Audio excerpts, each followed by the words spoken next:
Hello everybody, my name is Stooki, and today we're going to be going over a short video explaining how to pre-proc spell power buffs to maximize your fire ally damage in an encounter.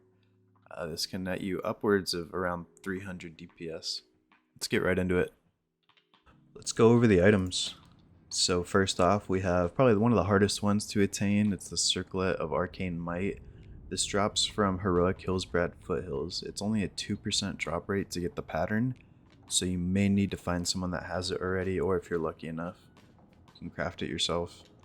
Next is the Shattered Sun's Pendant of Restoration. This is attained by being exalted with Shattered Sun. It's pretty easy to get the rep, you just need to run Magister's Terrace over and over. You can even do the dailies if you want to, but I don't really recommend that. Pretty easy. Next we have the Totem of Calming Tides. Each time you cast a chain heal specifically, you have a chance to gain 234 spell power for 15 seconds. This one procs the most often, so if you're going to get only a few of these items, definitely get this one. Very important. Next we have the Band of the Eternal Restorer.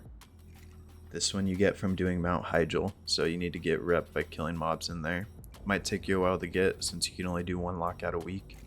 If you did this back in the day and had a different ring, you chose a different one, you can swap that out for this one for a small fee. You just go to one of the people in Caverns of Time and they'll be able to swap it out for you. Lastly, we have Dying Curse. I'll have links to all of these in the description, so don't worry too much about that.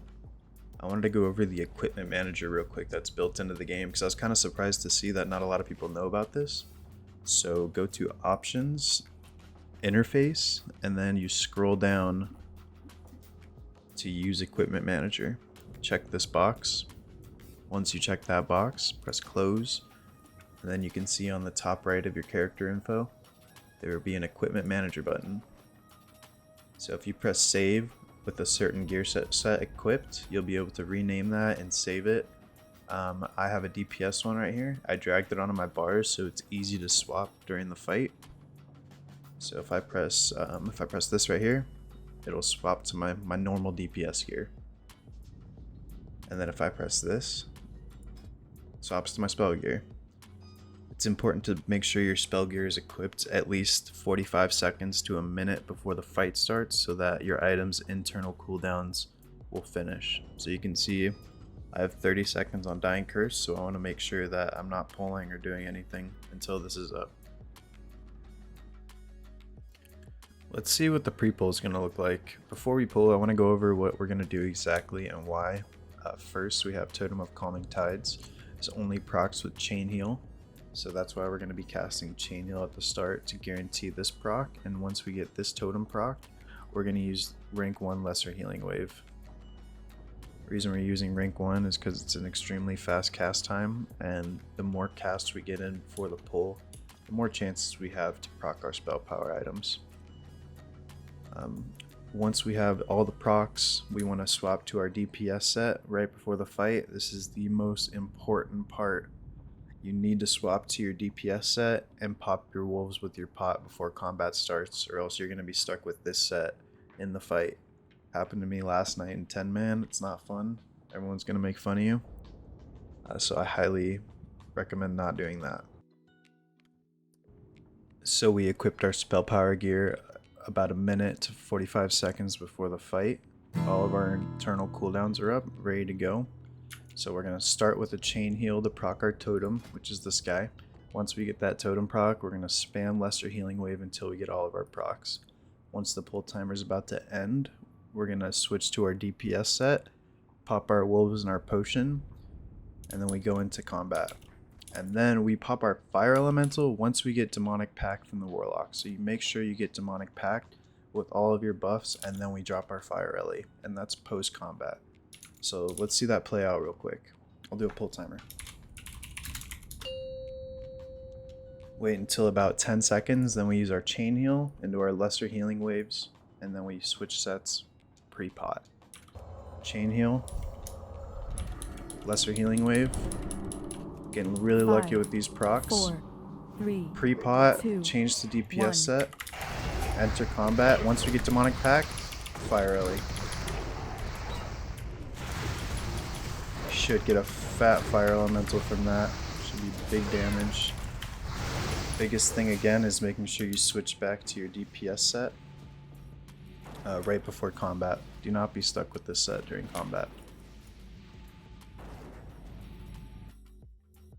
One thing I wanted to mention, this spell power pre-proc tech works best with Reign of the Unliving.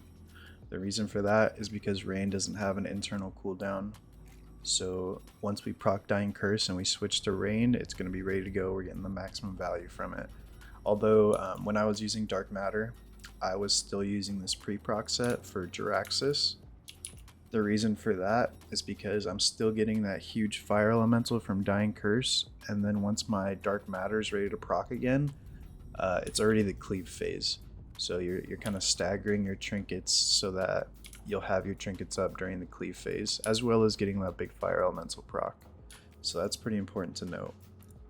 So you're always having comments on there, because it's just so good. Last thing I want to talk about is which fights you can use this on. You can use this on every fight except for beasts. For beasts, combat starts way before the boss is active. It's not worth it to try to get all these procs and stuff for like a 2-second window, in my opinion. I'm still able to get pretty big parses. I think my last one was like 10.7k DPS without the pre-proc set on beasts. So don't use it for beasts, but you can use it on every other fight, as long as you are swapping your sets at least a minute to 45 seconds before the next boss becomes active. That is it for today. Thank you guys very much for watching. I appreciate all the support you guys have given me on the last video. Honestly, I didn't even know that many Enhancement Shamans existed, so that's huge. Appreciate that. Whenever there's any new tips, tricks, or tech, I'll be sure to upload a new video and let you guys know. Coming phase 4, I will make sure to make a guide then. Until then, thank you very much. Have a good one.